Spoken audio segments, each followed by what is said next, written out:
तो आज की जो कहानी है प्रेमचंद की, जो हमारे समाज पे एक बहुत ही तीखा और एक गहरी चोट है। ये वो कहानी है जिसमें ये बताया गया है कि कैसे अमीर लोग गलत होके भी सही होते हैं और गरीब लोग सही होके भी गलत होते हैं। तो ये है सभ्यता के बारे में, और ये जो कहानी है मेरी बहुत फेवरेट है और मैंने इसको कम से कम 3 या 4 बार पढ़ा है। और इस कहानी को देखकर मुझे जो मूवीज़ आती हैं हमारे, जनरली आपने मूवी में देखा होगा, जो गरीब लोग को ऐसे ही फंसा देते हैं, तो उसी तरह की ये कहानी है। और अगर आप इसको सुनेंगे और इसको आज अच्छी तरीके से समझेंगे तो आपको ये कहानी बताएगी कैसे पावर कई बार गलत को भी सही बना देती है। जैसे एक संदीप महेश्वरी का डायलॉग है कि मुझे ताकतवर बनना है, इसलिए नहीं कि मैं दूसरों को दबा सकूं, इसलिए कि कोई मुझे दबा ना सके। अगर आप पावरलेस हैं तो लोग आपको दबा सकते हैं। तो ये कहानी आपको बताएगी कैसे पावर आपको दबा सकती है।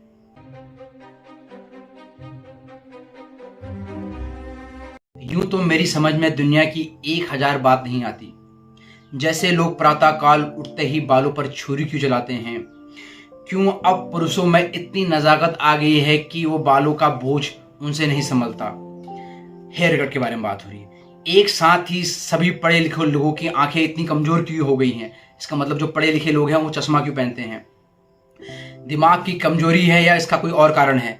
कुछ लोग खिताबों के पीछे इस तरह पागल क्यों हैं, मतलब ट्रॉफीज के पीछे इत्यादि। लेकिन इस समय मुझे इन बातों से मतलब नहीं। मेरे मन में एक नया प्रश्न उठा है और उसका जवाब मुझे कोई नहीं देता। प्रश्न यह है कि सभ्य कौन है और असभ्य कौन है? सभ्यता के लक्षण क्या हैं? आम नजर से देखें तो इससे ज्यादा आसान सवाल कोई और नहीं है। जच्चा बच्चा इसका समाधान कर सकता है, लेकिन जरा गौर से देखिए तो प्रश्न इतना आसान भी नहीं जान पड़ता।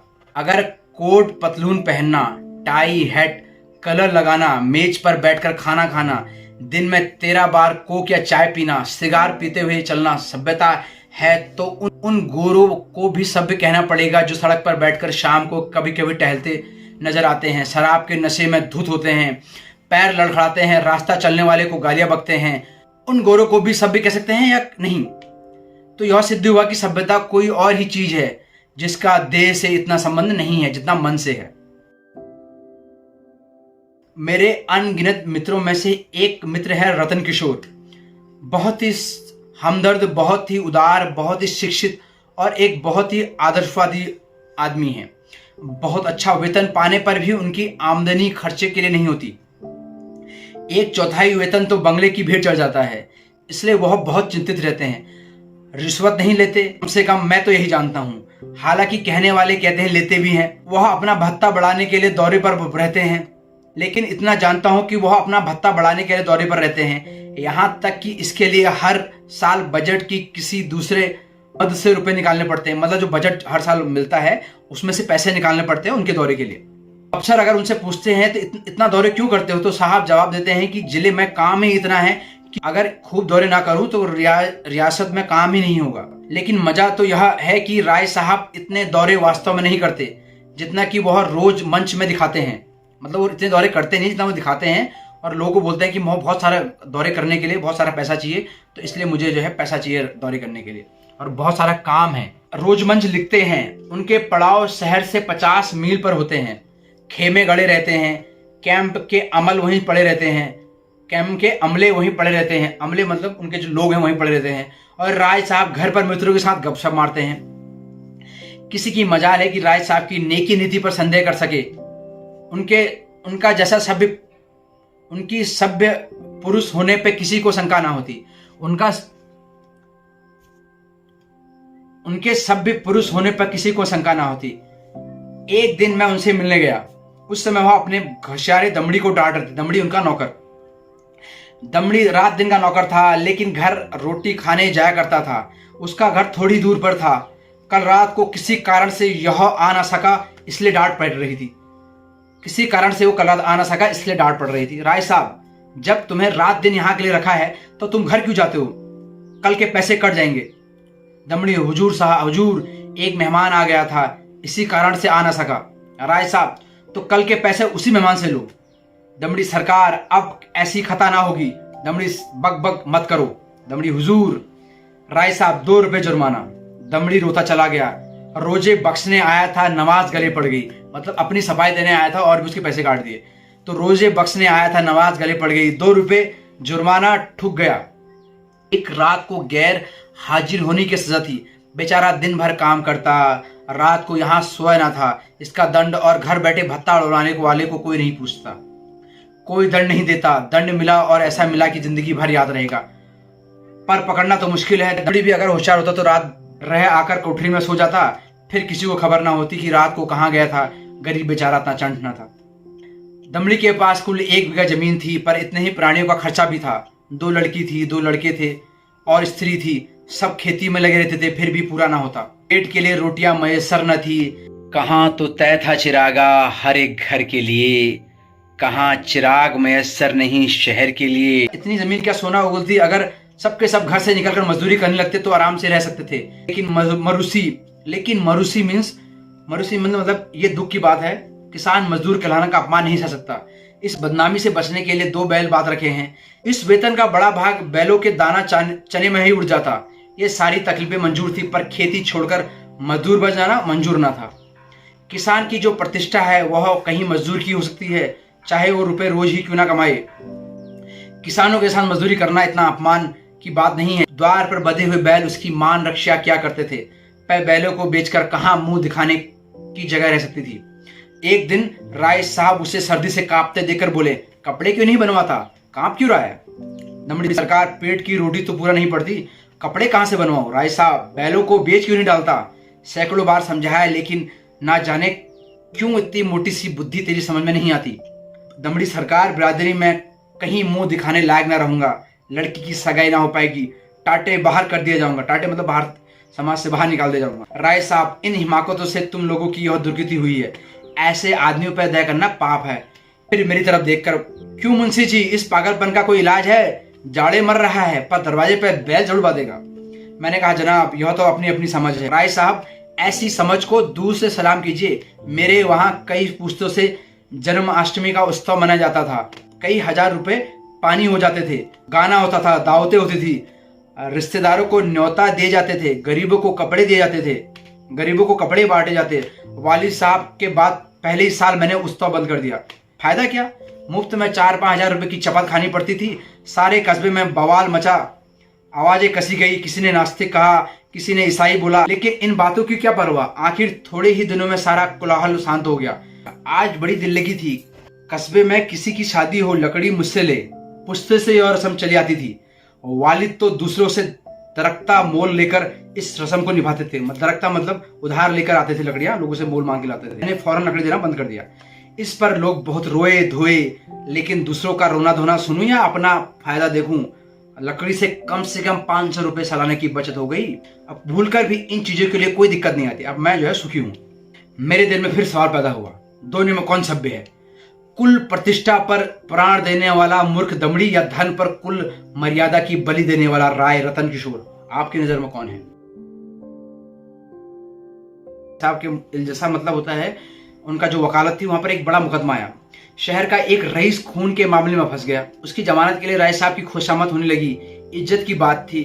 रईस साहब का हुक्म था कि चाहे रियासतें बिक जाए, पर इस मुकदमे से बेदाग निकल जाऊंगा। डोलियां लगाई गई, सिफारिशें पहुंचाई गई, पर राय साहब पर कोई असर ना हुआ। रईस के आदमियों को प्रत्यक्ष रूप से रिश्वत की चर्चा करने की हिम्मत न पड़ती। आखिर जब कोई बस ना चला तो रईस साहब की पत्नी ने मिलकर सौदा पटाने की ठानी। रात के 10 बजे थे, दोनों महिलाएं बात करने लगी, मतलब रईस साहब की पत्नी और राय साहब की पत्नी। 20,000 की बातचीत चली। राय साहब की पत्नी इतनी खुश हुई कि इसी वक्त राय साहब के पास दौड़ी आई और कहने लगी, ले लो ले लो। राय साहब ने कहा, इतनी बेसब्री ना हो, वो तुम्हें अपने दिल में क्या समझेंगे? कुछ अपनी इज्जत का ख्याल है या नहीं? माना की रकम बड़ी है, इसमें तुम्हारी सारी फरमाइशें पूरी हो जाएंगी, लेकिन सिविलियन की इज्जत भी कोई मामूली चीज नहीं है। तुमने पहले बिगड़ कर कहना चाहिए था, ऐसी बेहूदी बातचीत मुझसे ना करो, चली जाओ, मैं अपने कानों से नहीं सुनना चाहती। स्त्री, ये तो मैंने पहले ही कह दिया, बिगड़कर खरी खोटी सुनाई, क्या इतना नहीं जानती? बेचारी मेरे पैरों में पड़कर रोने लगी। राय साहब, ये तो कहा होगा कि अगर राय साहब से कहूंगी तो मुझे कच्चा ही चबा देंगे। यो कहते हुए राय साहब ने गदगद होकर पत्नी को गले लगा लिया। स्त्री, अजी मैं ना जाने ऐसी कितनी बातें कह चुकी हूँ, लेकिन किसी तरह टालते ना टलती रोकर जान दे रही है। राय साहब, उससे वादा तो नहीं किया? स्त्री, वादा मैंने रुपए लेकर संदूक में डाल दिए हैं। नोट है नोट। राय साहब, कितना जबरदस्त अहमक है, कितनी जबरदस्त मूर्ख है तू। ना मालूम ईश्वर जब अकल बांट रहा था तो तू कहाँ थी? ईश्वर क्या अब अकल देगा? देना होता तो उस टाइम ही दे देता। राय साहब, हाँ लगता तो ऐसी है, मुझसे कहा तक नहीं और पैसे संदूक में डाल दिए। अगर किसी तरह बात खुल जाए तो कहीं के न रहेंगे हम दोनों। स्त्री, तो भाई सोच लो, अगर कुछ गड़बड़ हुई तो मैं रुपए जाकर लौटा दूंगी। फिर वही मूर्ख वाली बात है। अब तो जो कुछ होना था हो गया, हो चुका। ईश्वर पर भरोसा रखो, जमानत लेनी पड़ेगी। लेकिन तुम्हारी हिमाकत में शक नहीं, मैं तुम्हारी मूर्खता में शक नहीं। जानती हो सांप के मुंह में उंगली डाली है, ये भी जानती हो कि मुझे ऐसी बातों से नफरत है, फिर भी बेसब्र हो जाती हो। अब की बार तुम्हारी मूर्खता से मेरा व्रत टूट रहा है। मैंने दिल में ठान लिया है, अब इस मामले में हाँ न डालूंगा, लेकिन तुम्हारी मूर्खता के मारे मुझे यह करना पड़ेगा। स्त्री, मैं जाकर लौटा देती हूँ राय साहब, और मैं जाकर जहर खा लेता हूँ। स्त्री, मैं जाकर लौटा देती हूँ और राय साहब, और मैं जाकर जहर खा लेता हूँ। इधर तो स्त्री पुरुष में बहस हो रही थी, उधर दमड़ी उस वक्त अपने गांव के मुखिया के खेत से ज्वार काट रहा था। आज रात वह छुट्टी लेकर आया है और बैलों के लिए चारा का एक भी तिनका नहीं है। अभी वेतन मिलने में कई दिन बचे हैं, उधार ले नहीं सकता। घर वालों ने कुछ खिलाया है दिन में, लेकिन ये ऊँट के मुंह में जीरा जैसा है। दोनों बैल भूखे खड़े हैं। दमड़ी को देखते ही दोनों पूंछ खड़ी करके हुंकारने लगे। जब वह पास गए तो दोनों हाथ चाटने लगे। बेचारा दमड़ी मन मस्कर रह गया। सोचा इस वक्त तो कुछ हो नहीं सकता, सवेरे किसी से कुछ उधार लेकर चारा लाऊंगा। लेकिन जब 11 बजे उसकी आंख खुली तो देखा कि दोनों बैल अभी तक नाद में खड़े हैं, मतलब दोनों बैल अभी भी उसके खूंटे पर खड़े हैं। चांदनी रात थी। दमड़ी को जान पड़ा कि दोनों उसकी ओर उपेक्षा और याचना की दृष्टि से देख रहे हैं। उसकी शुद्ध वेदना देखकर उसकी आंखें सजल हो गई, मतलब आंखें भर आई।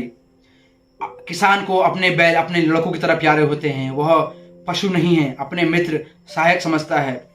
बैलों को भूखा खड़ा देखकर नींद आंखों से भाग गई।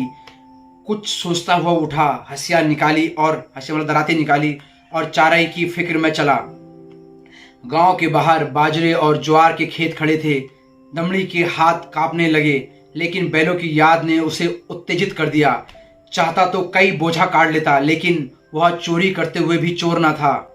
उसे केवल उतना ही चारा चाहिए था जितना बैलों को रात भर काफी हो।